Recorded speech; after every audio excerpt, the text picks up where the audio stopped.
All right, everybody, welcome back to this week's episode of Super Freak.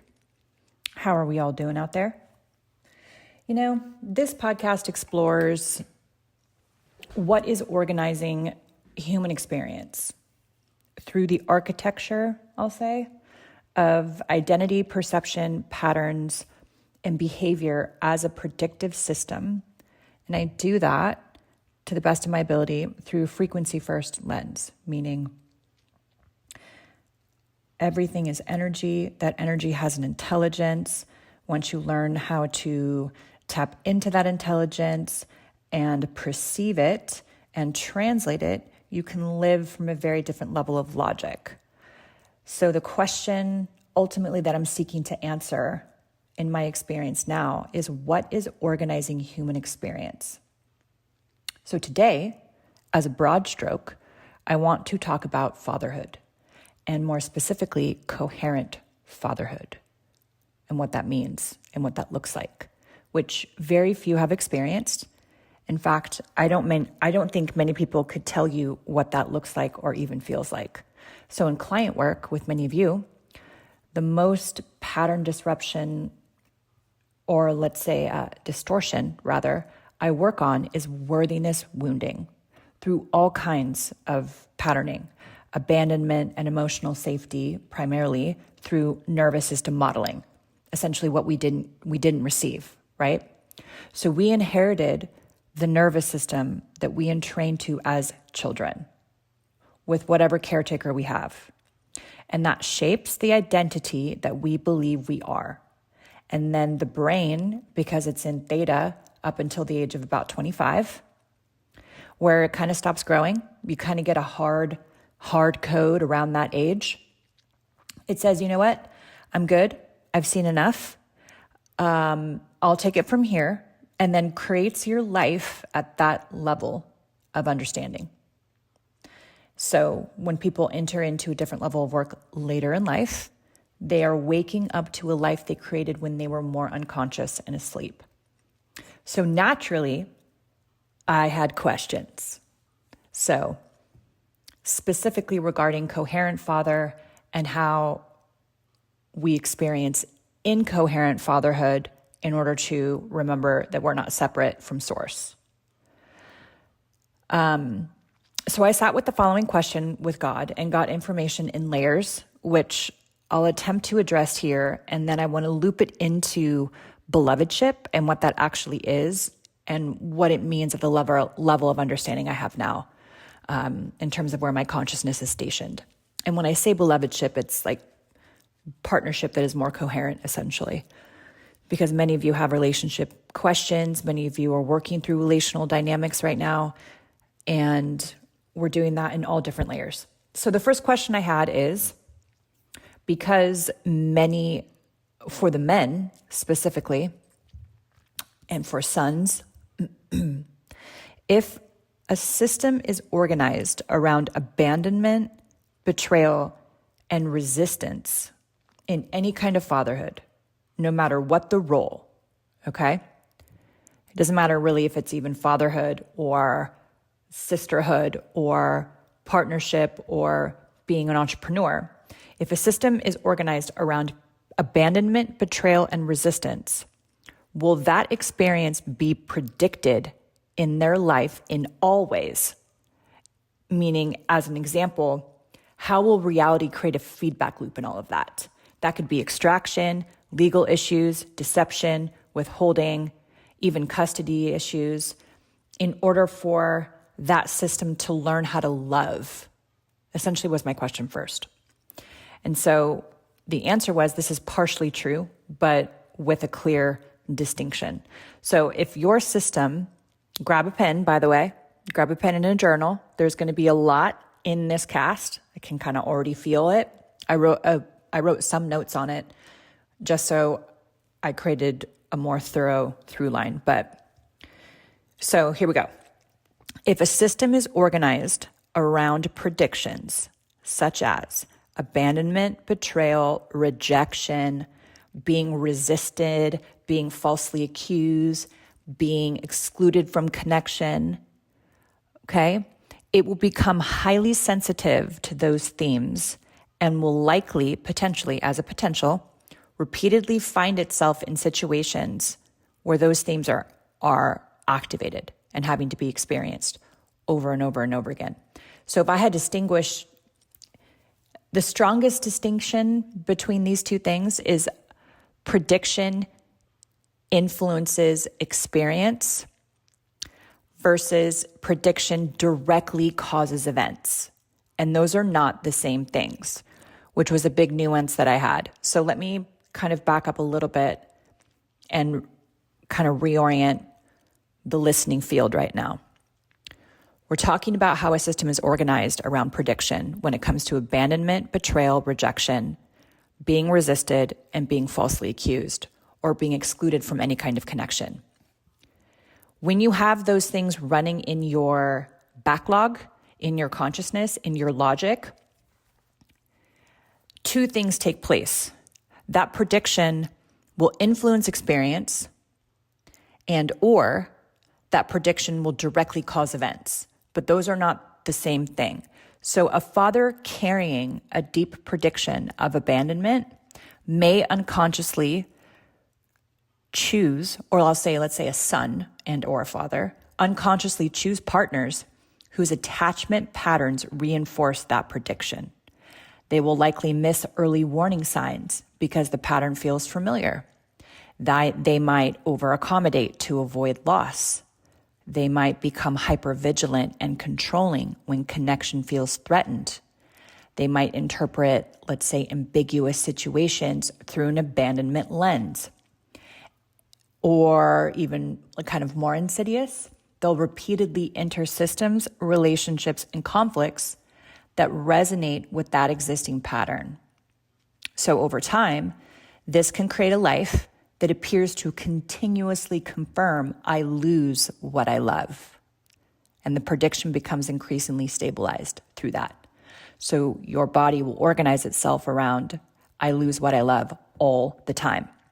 That said, okay, not every core issue or custody battle or betrayal or lie or deception is produced by a person's internal architecture. Sometimes people genuinely, we just encounter these kinds of things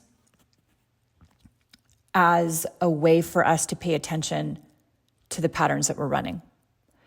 So the question that I want you guys to investigate, if you've got some of this stuff going on, right? Like just kind of you've got external firewalls everywhere. You don't know why. You're landlocked. You don't have certain access to things. The question that I want you to reframe is not, did I create this? More so, why does this particular theme keep reappearing in my field of experience? What prediction makes this theme or this theme so recurrent? For example, in the Father Wound series that's available on the shop now, I spoke a lot to women's nervous system in that because we are unconsciously choosing people, places, and things and partners that are accommodating the performative aspect of needing to feel loved in order to be valued. If I can't be loved for who I am, then I will be useful, which perpetuates the martyr pattern, which perpetuates self-editing and self-sacrifice. And then we get very depleted as women, we get very resentful, and we ultimately end up pretty stuck, right? And kind of unhappy.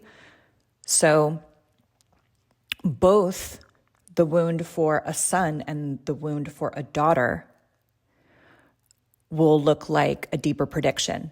Okay, that wound becomes a deeper prediction, which is I'm separated from what I love, meaning I'm separated from myself and in loving myself.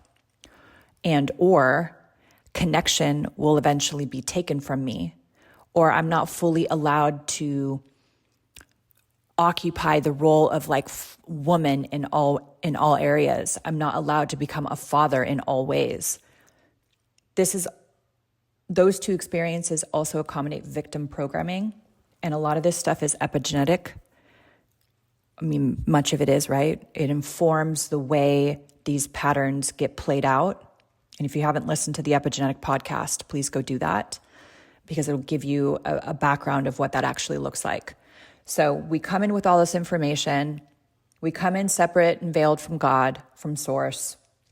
We're here living our lives, doing the best that we can, attracted to people, places, and things unconsciously in order for us to remember and then resolve all these contradictions within ourselves. So there's a faith layer to all of this as well, which I'll kind of weave throughout this because it's important to take a look at that.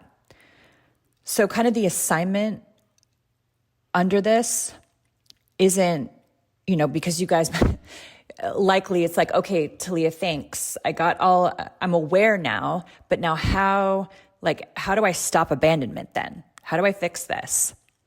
So I want you to answer the question of what would it mean to become a father who is no longer organized around the expectation of loss?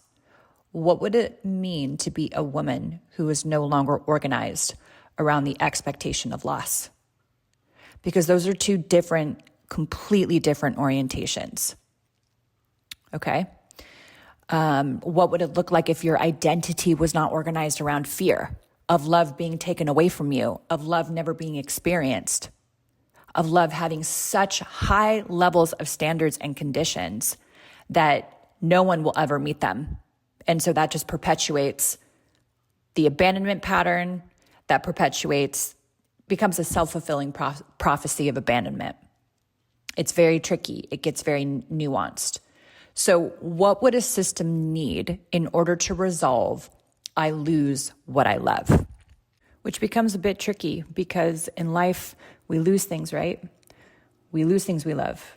People die, relationships end, like children grow up. You no longer are raising them the same way. They leave the house, businesses fail, circumstances change. But what I'm curious in learning and what I'm working on with all of the work that I'm offering you guys here is understanding the deeper intelligence as to how we can organize our systems around the hard stuff. So beneath I lose what I love, another prediction is if I lose what I love, I lose myself. Okay? If I lose what I love, I will not survive. It becomes devastating, right? The nervous system collapses and then you lose yourself. You lose self-respect and will and self-love in the process. And there's a collapse, all right? If what I love leaves, it proves I was never worthy of keeping it or having it. Those are the predictions that create suffering. And the system, therefore, needs evidence for a different reality. So that's what I'm asking you to do here is when you are stepping into contrary action and contrary experience, that's helping the system look for new evidence that a different reality can be real. And then your brain, because it's just a quantum computer that has a RAS system, so the reticular activating system is the thing that's in our brain that understands pattern recognition. So for example, if I say to you after this podcast or while you're listening to this podcast, go look for red cars, your brain is going to go start scanning and confirm red cars everywhere. It's called confirmation bias. So because we have bias in our brains, you're going to actually work with your brain on this and say, just ask your system, your body, your nervous system, look for evidence that I can be fully loved for who I am. Look for evidence that I'm not such a bad guy. Look for evidence, enter XYZ. I asked this question on social and was presented to it on a road trip recently. Again, just tuning in to source and with myself. If God could perform a miracle right now in your life, what would that be? Like instantly change one area of your life. And most everybody answered money. And I'm like, okay. So then the second question, that's a prediction, okay? The prediction is I can't generate, or I'm not making enough. I would want to interrogate that a little bit more. and say, okay, what are the conditions that have been created for you not to create that in your life? Money, opportunity, access, the energy to finish something all the way to the end. What are the conditions, the constraints, the boundaries that have been created in order for you not to have access to your child, to your family, to resources, to, more of a platform, etc. So what pattern is now available when you ask that question? Because there's going to be one pattern, usually. There's a focused pattern that is underneath all of it, that is producing the experience of not having enough. And it could be lack, it could be scarcity, it could be self-love, it could be lack of self-trust, it could be worthiness. For me, it's usually some kind of control or fear, right? Those run hand in hand. If I had a miracle in my life right now, like what would my system be organized around if I felt safe in all ways? What reality would be created if I was so secure in my relationship with Source and God, and I felt so safe by that connection? What would be available to me on the outside? How would my reality change? How would my relationships change? How would my business change? Or businesses? Right? How would the field around you change if you've been fighting certain external experiences or cases or with family members or family dynamics or over a trust or over money? If these things have been, or politics, my God, or political, even more political ideology, propaganda, if those things weren't a fight, what is that fight protecting, number one? And if those things weren't a fight for you, what would be available? That's how we start to change prediction, is to hold paradox, hold what both of those experiences could be in the body, and then see what emerges outside of that. Okay, so the system would need to learn in all of this, just going back to the original question of what would a system need to resolve? I lose what I love. Like, what would it take to resolve that? It would need evidence for a different reality, that separation is not abandonment, that love is not a possession, okay? Love and permanence are very different things. Usually, if we're coming from some kind of wounding around abandonment, our system will unconsciously equate love with permanent access. And that prediction therefore becomes, if I truly love something, I should never lose it.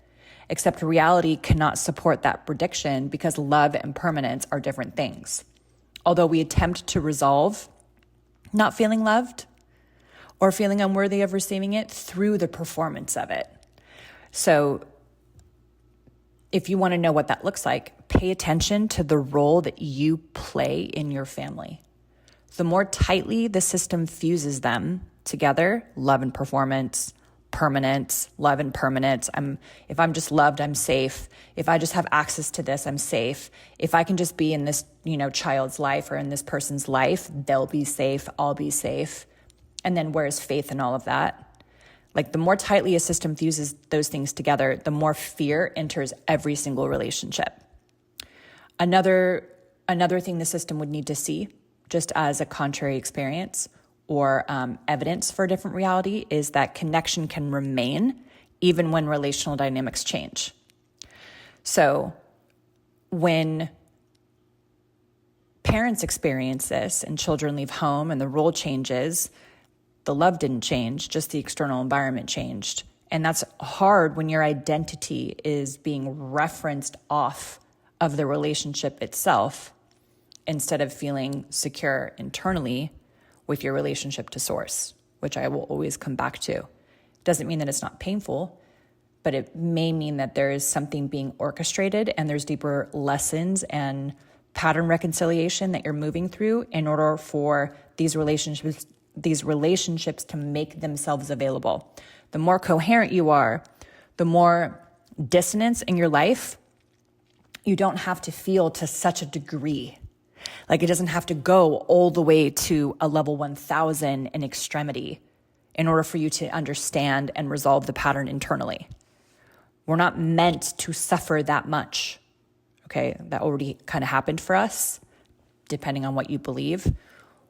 We're meant to enjoy our lives, to enjoy what it's like to be in a body, to resolve the pattern in embodiment, and experience what it means to be fully alive, to be fully human. And for some of us, learning how to be loved is a big part of that. And we will tee up our lives perfectly in order for us to resolve that. So we will experience extreme abandonment, extreme abuse, extreme lack, extreme money issues, extreme loss of love in order for us to love ourselves so deeply that no longer needs to become something we experience. You don't have to experience everything you're not in order to experience everything you are. That's why it's an inside job. I'm working in this work that I do, working a lot with you guys through all of the content that's put out to reorganize your internal architecture. So your reality becomes a mirror of that, and identity stops attaching itself to outcomes. A father is not a father because he has daily access to his child. Okay, a leader is not a leader because everyone stays.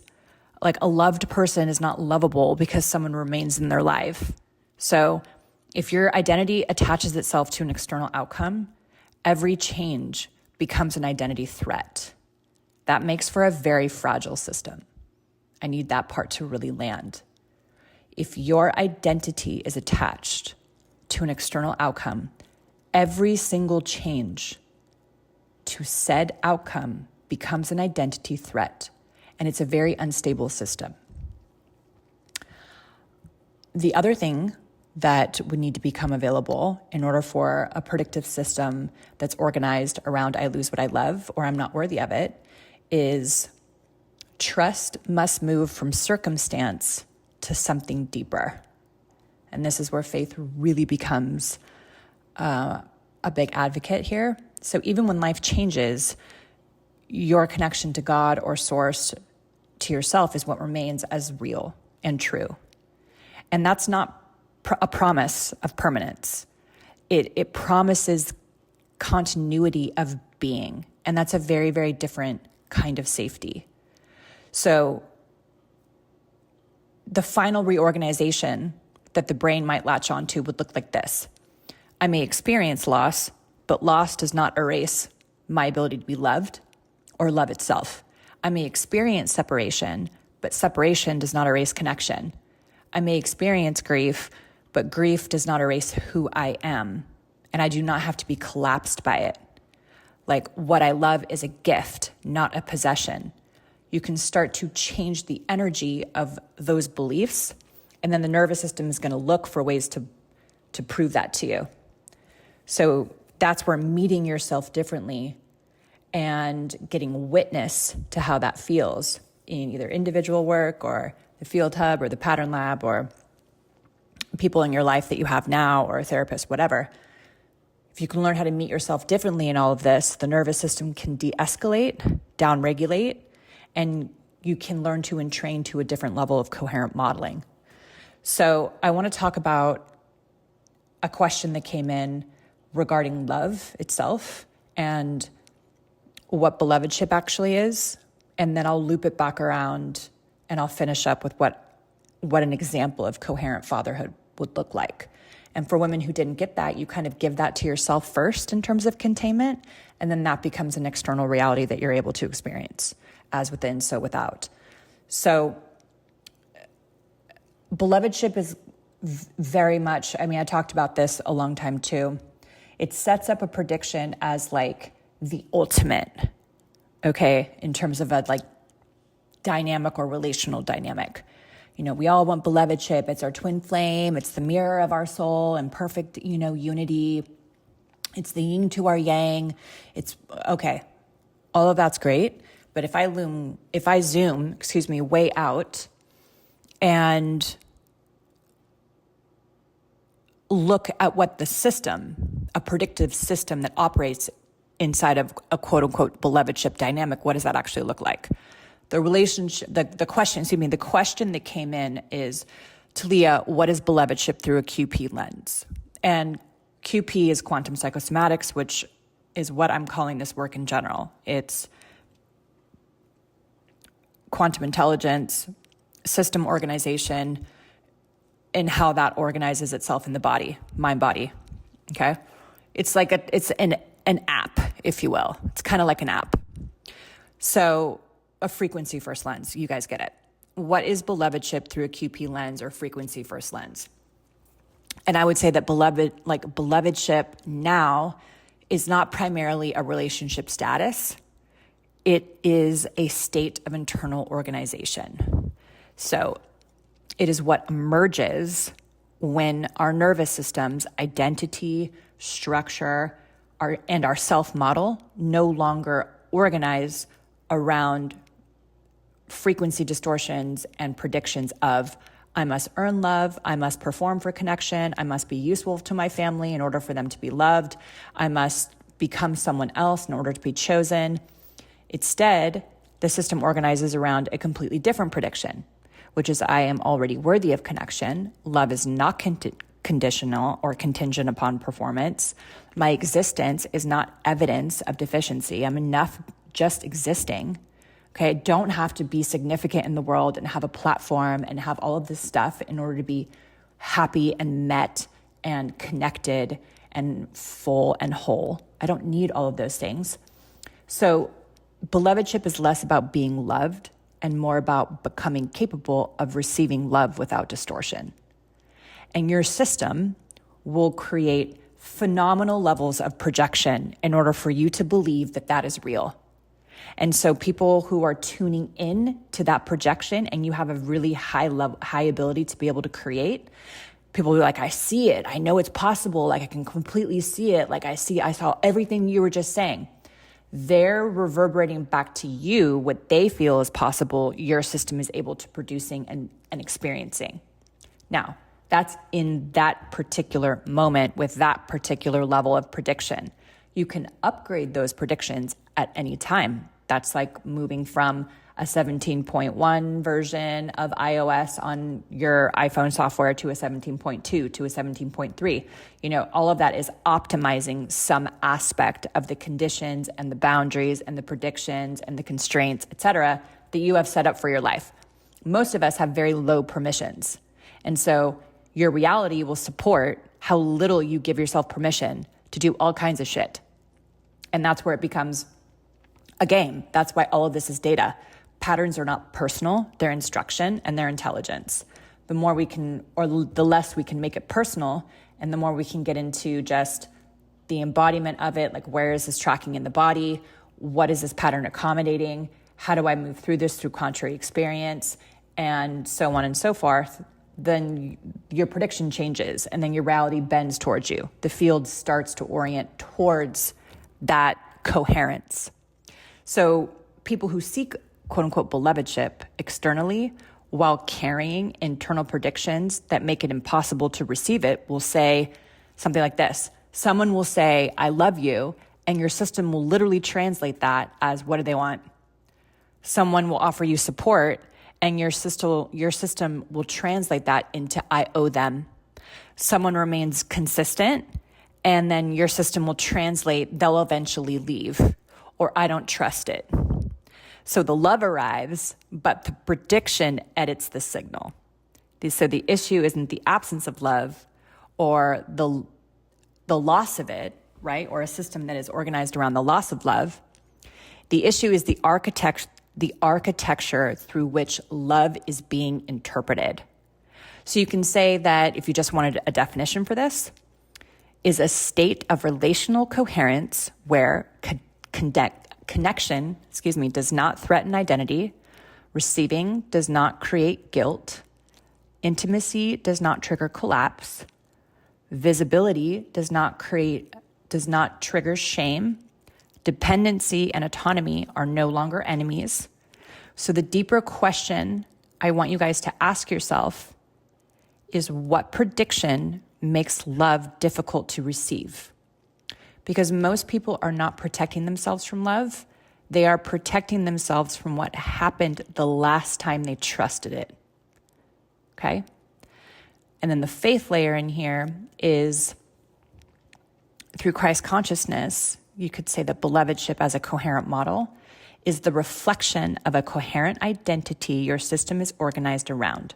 It's received before performance becomes a strategy.